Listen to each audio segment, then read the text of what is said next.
வணக்கம். தாய் டிவியின் பிரதான செய்திகளுடன் இணைந்திருக்கும் நான் ரோஷானி மனோரஞ்சன். முதலில் தலைப்புச் செய்திகள். ரணிலின் திடீர் தீர்மானத்தின் பின்னால் உள்ள மர்மம். குழப்பத்தில் அனுர அரசு. சுரேசாலை தொடர்பில் அஸ்கிரிய மகாநாயக்க தேரரின் கோரிக்கை.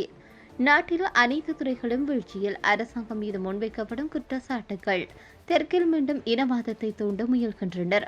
பொதுமக்கள் பாதுகாப்பு அமைச்சர். டிரம்பின் அறிவிப்பால் உலக சந்தையில் மசகு எண்ணெயின் விலை வீழ்ச்சி. இஸ்ரேலின் முட்டுக்கட்டையை உடைக்கும் டிரம்ப். கையெழுத்தாகும் அமைதி ஒப்பந்தம். இனி விரிவான செய்திகள்.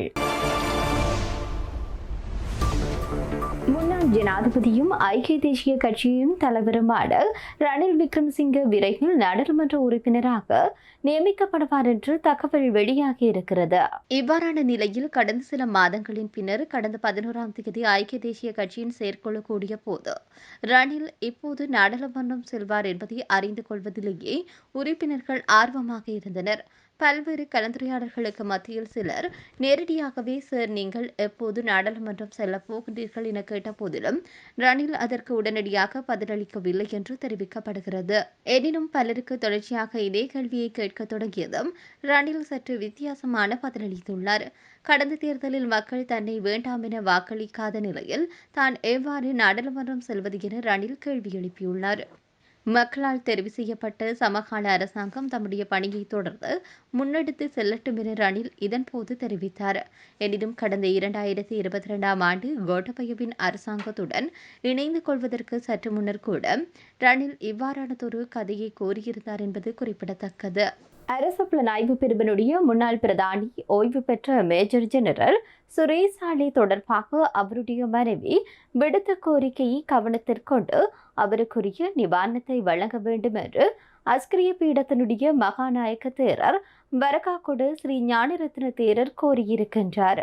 ஜனாதிபதி அனுகுமார திசாநாயக்கவிற்கு கடிதம் ஒன்றை எழுதி அதன் மூலம் இந்த கோரிக்கையை விடுத்திருக்கின்றார். சுரேசாலைவின் மனைவி விடுத்த மேன்முறையீடு தொடர்பிலேயே இந்த கடிதம் அனுப்பி வைக்கப்படுவதாக தெரிவித்தார். கடந்த 2026ஆம் ஆண்டு 6ஆம் மாதம் 8ஆம் தேதி அன்று அஸ்கிரி விகாரைக்கு வருகை தந்த மேஜர் ஜெனரல் சுரேசாலைவின் மனைவி தன்னை நேரில் சந்தித்து தனது கணவருக்கு உரிய நிவாரணத்தை பெற்றுக் கொடுக்க உதவுமாறு கோரிக்கை விடுத்தார் என குறிப்பிட்டார். ஜனாதிபதி அனுகுமார திசாநாயக்கவிடம் சமர்ப்பிப்பதற்காக அவர் வழங்கிய அந்த மேன்முறையீட்டு மனுவின் பிரதியொன்று இந்த கடிதத்தில் இணைக்கப்பட்டுள்ளது என அஸ்கிரி பீடாதிபதி தெரிவித்தார். குறித்த கோரிக்கையை ஜனாதிபதி கவனத்திற்கு கொண்டு சென்று அதற்கு தகுந்தவாறு நியாயமான முறையில் நிவாரணம் வழங்குவதற்கான நடவடிக்கைகள் மேற்கொள்ளுமாறு தயவுடன் கேட்டுக்கொள்வதாக அவர் மேலும் தெரிவித்தார். சுரேசாலை தற்போது வைத்தியசாலையில் சிகிச்சை பெற்று வருகிறார் என்பது குறிப்பிடத்தக்கது. எமது நாட்டின் பொருளாதார முதலீடுகள் உள்ளிட்ட அனைத்து துறைகளும் படும் வீழ்ச்சியை நோக்கி சென்று கொண்டிருக்கிறது என்றும் முடிந்தால் மாகாண சபை தேர்தலை நடத்தி அரசு தன்னுடைய பலத்தை நிரூபிக்க வேண்டும் என்று ஐக்கிய மக்கள் சக்தியின் நாடாளுமன்ற உறுப்பினரான SM மரிக்கார் சவால் விடுத்திருக்கின்றார்.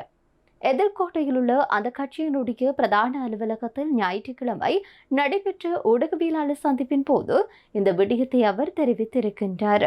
உணவு மற்றும் சுகாதார தேவைகளுக்காக வட் வரியை நீக்குவதாகவும் மின்சார கட்டணத்தை 1/3 பங்காக குறைப்பதாகவும் கப்பலில் இருந்து தரையிறக்கப்படும் விலைக்கு எரிபொருளை வழங்குவதாகவும் விலைகளை குறிப்பிட்டு தெரிவித்து தேசிய மக்கள் சக்தியும் மக்கள் விடுதலை முன்னணியும் ஆட்சிக்கு வந்தன. ஆனால் தற்போது எரிபொருள் விலையை பெருமளவில் உயர்த்தியுள்ளதுடன் மின்சார கட்டணத்தை ஒரே அடியாக 43% அதிகரிக்க அரசு நடவடிக்கை எடுத்தது. கடந்த 2024ஆம் ஆண்டில் 140 பில்லியன் ரூபாய் இலாபம் ஈட்டிய இலங்கை மின்சார சபை தற்போதைய அரசின் மோசமான நிர்வாகத்தால் 38 பில்லியன் ரூபாய் நட்டத்தை எதிர்கொண்டுள்ளது. அத்தியாவசிய பொருட்களின் விலைகளை கடுமையாக உயர்ந்துள்ளதால் மக்கள் தங்களில் 3 நேர உணவில் 1 நேர உணவை தவிர்க்கும் நிலைக்கு தள்ளப்பட்டுள்ளனர். அரசின் தவறான கொள்கைகளினால் டாலரின் மதிப்பு சில மாதங்களுக்குள் 50 ரூபாவால் உயர்ந்துள்ளது. டாலருக்கு நிகரான ரூபாவின் மதிப்பு வீழ்ச்சியடைந்தமையினால் நாட்டின் கடன் சுமை ஒரே அடியாக 2000 பில்லியன் ரூபாவால் அதிகரித்துள்ளது. ஜனாதிபதி அனுகுமார திசாநாயக்க நாட்டை பொறுப்பேற்கும் போது 93 பில்லியனாக இருந்த நாட்டின் கடன் சுமை தற்போது எவ்வித அபிவிருத்தியுமின்றி 107ஆக அதிகரித்துள்ளது. தெற்கு அரசியல்வாதிகள் மீண்டும் ஆட்சிக்கு வருவதற்காக இனங்களுக்கிடையில் குரோதத்தை ஏற்படுத்தும் விதமாக கருத்துக்களை தெரிவிக்கின்றனர் என பொதுமக்கள் பாதுகாப்பு அமைச்சரான ஆனந்த் விஜயபால தெரிவித்திருக்கின்றார். இது தொடர்பில் அவர் மேலும் தெரிவிக்கையில், நாட்டில் மீண்டும் இனவாதம் தலை தூக்க நாம் அனுமதிக்க மாட்டோம். வடக்கு பகுதியில் பொதுமக்களின் பாதுகாப்பை உறுதிப்படுத்தி மக்களை சந்தோஷமாக சுதந்திரமாக வாழ வைப்போம். எளியோருக்கு ஒரு நீதியும் பிரபலமானவர்களுக்கு ஒரு நீதியும் என இந்த நாட்டில் இல்லை. அனைவருக்கும் பொதுவான நீதியே உண்டு. பொதுமக்கள் பாதுகாப்பு அமைச்சு என்ற வகையில் அனைவருக்கும் சட்டம் சமம் என்கிறது. அனைவருக்கும் சட்டம் சமம் என்பதையும் போலீசார் பாரபட்சமின்றி சட்டத்தை நடைமுறைப்படுத்த வேண்டும் என பணித்துள்ளார். கட்சி, ஜாதி, இனம், மதம் என்ற வேறுபாடுகளுமின்றி அனைவரும் ஒரே இனம் என்ற சூழலை உருவாக்க வேண்டும். இந்த நாட்டில் மீண்டும் இனங்களுக்கு இடையில் முருகல் நிலை ஏற்பட மாட்டாது. அதேபோன்று வடக்கில் உள்ள மக்களின் பாதுகாப்பை உறுதிப்படுத்தவும், வடக்கில் சிறப்பான சேவையை மேலும் மேம்படுத்தவும், வடக்கில் உள்ள இளையோரும் போலீஸ் சேவையில் தாமதமாக முன்வந்து இணைய வேண்டும் என மேலும் தெரிவித்தார். 100 நாட்களுக்கு மேலாக மூடப்பட்டிருந்த ஹார்முஸ் நீரிணையை மீண்டும் திறப்பதற்கான ஒப்பந்தத்தை அமெரிக்காவும் ஈரானும் அறிவித்திருக்கிறது. இந்த முடிவை தொடர்ந்து சர்வதேச சந்தையில் மசகு எண்ணெயினுடைய விலை கடுமையாக வீழ்ச்சியடைந்திருக்கிறது. இதன்படி பிரெண்ட் ரக மசகு எண்ணெய் 3.55% சரிந்து ஒரு பீப்பாய் 83.77 அமெரிக்க டாலராக வீழ்ச்சியடைந்தது. WTI மசகு எண்ணெய் 4.1% சரிந்து 80.78 அமெரிக்க டாலராக பதிவாகியது.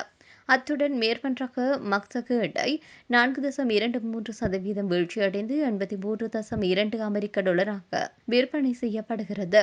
அமெரிக்கா மற்றும் ஈரான் இடையே போரினால் கடந்த மே மாதம் மசகு எண்ணெய் விலை உச்சம் தொட்டிருந்த நிலையில் குறித்த அமைதி ஒப்பந்தம் தொடர்பில் அவ்வப்போது எழுந்த வதந்திகள் காரணமாக மசகு எண்ணெயின் விலை படிப்படியாக வீழ்ச்சியடைந்தது.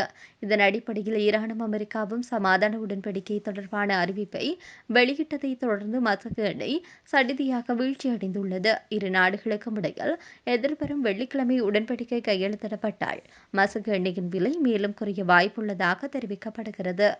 போரை முடிவுக்கு கொண்டு வருவதற்கான அமெரிக்கா ஈரான் அமைதி ஒப்பந்தம் திட்டமிடப்பட்டபடி கையெழுத்தாகும் என அமெரிக்க ஜனாதிபதியான டொனால்ட் ட்ரம்ப் தெரிவித்திருக்கின்றார். பெய்ரூட் நகர் மீது இஸ்ரேல் நடத்திய தாக்குதல் மற்றும் அதற்கு பதிலடி கொடுக்கப் போவதாக ஈரான் விடுத்திருக்கக்கூடிய எச்சரிக்கை ஆகியவற்றுக்கு மத்தியில் ஒப்பந்தம் கையெழுத்தாகும் என்று அவர் மேலும் தெரிவித்திருக்கின்றார்.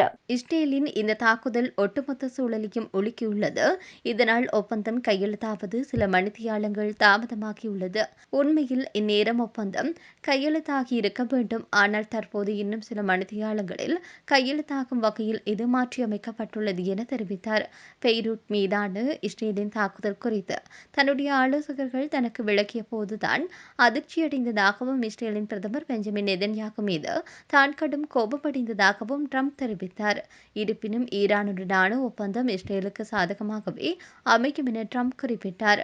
ஏனெனில் இந்த ஒப்பந்தம் ஈரான் அணு ஆயுதம் தயாரிப்பதை தடுப்பதுடன் அங்குள்ள அணுசக்தி மூலப்பொருட்களை முழுமையாக அளிப்பதற்கும் ஈரானின் அணுசக்தி நிலையங்களை எப்போது வேண்டுமானாலும் திடீர் சோதனைக்கு உட்படுத்துவதற்கும் வழிவகுக்கும் என ட்ரம்ப் சுட்டிக்காட்டியுள்ளமை குறிப்பிடத்தக்கது. இதுடன் தாய் டிவியின் பிரதான செய்திகள் நிறைவடைகின்றன. நன்றி.